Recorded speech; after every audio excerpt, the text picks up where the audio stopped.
Salut.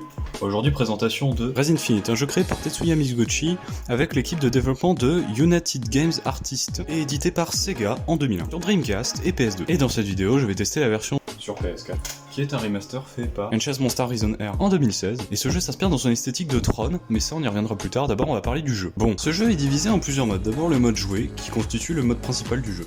Aussi le mode voyage, qui permet de refaire des zones à l'infini autant qu'on le souhaite. Mais aussi le mode score, qui ne présente pas un grand intérêt.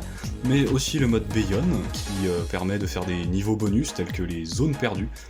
Ou encore un mode combat qui n'est pas très intéressant non plus. Tout commence avec la zone 1, qui s'appelle Terre, d'après les trophées, qui visiblement se passe dans la civilisation égyptienne. Transition de malade. C'est un truc que j'ai remarqué au fil des zones, c'est le fait que chaque zone a l'air d'être attribuée à une civilisation. Il y en a une par exemple, c'est la civilisation orientale, il y en a une c'est asiatique, etc.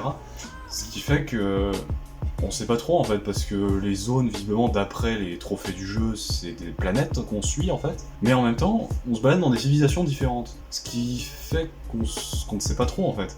Et surtout la dernière zone, la zone 5, qui elle change complètement. On passe de planète, civilisation, tout ça, à l'histoire de la planète Terre. Et cela fait que le scénario est assez difficile à comprendre, en fait on sait pas trop ce qu'on fait, mis à part tuer le boss à la fin quoi. Et pourquoi les décors sont comme ça, tout ça.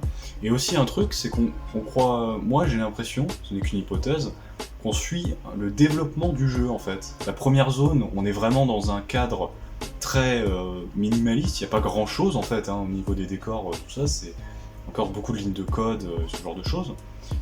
Et au fil des zones, on voit l'évolution des décors, il y a de la 3D qui se rajoute, il y a des animations, des choses comme ça.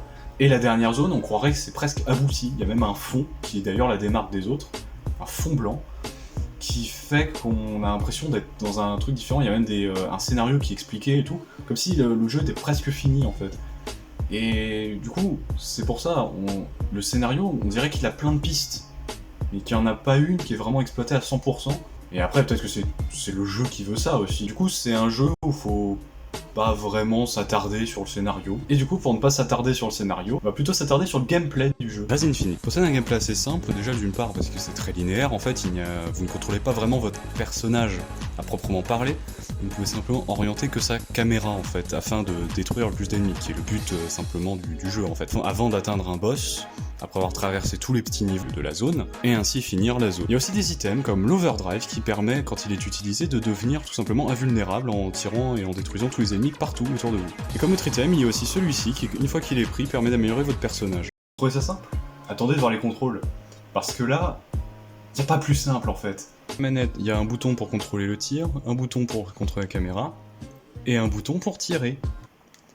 Un bouton. Et comme ce jeu, il est nerveux en fait par moment, des fois il y a vraiment des vagues d'ennemis, et vous pouvez vous retrouver à faire ça. Ça ne s'arrête jamais. Voilà ce que ça peut donner, dans certains cas. Ah c'est sûr, décrochez pas du jeu, hein. En conclusion, on pourrait croire que Res Infinite est un jeu extrêmement simpliste, que ce soit dans son scénario ou son gameplay, qui malgré ça, arrive à capter l'intention du joueur de par son rythme ou encore sa chanson, qui vont très vite par moments, ou qui encore demandent une vraie concentration. Et ça, c'est assez fort en fait, parce que même avec une telle simplicité, on n'y fait pas vraiment attention en y jouant en fait.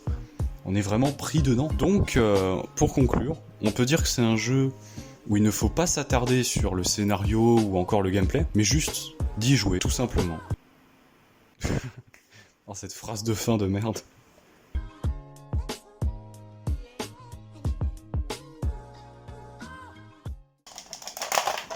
Voilà, c'est bon. Là c'est bien.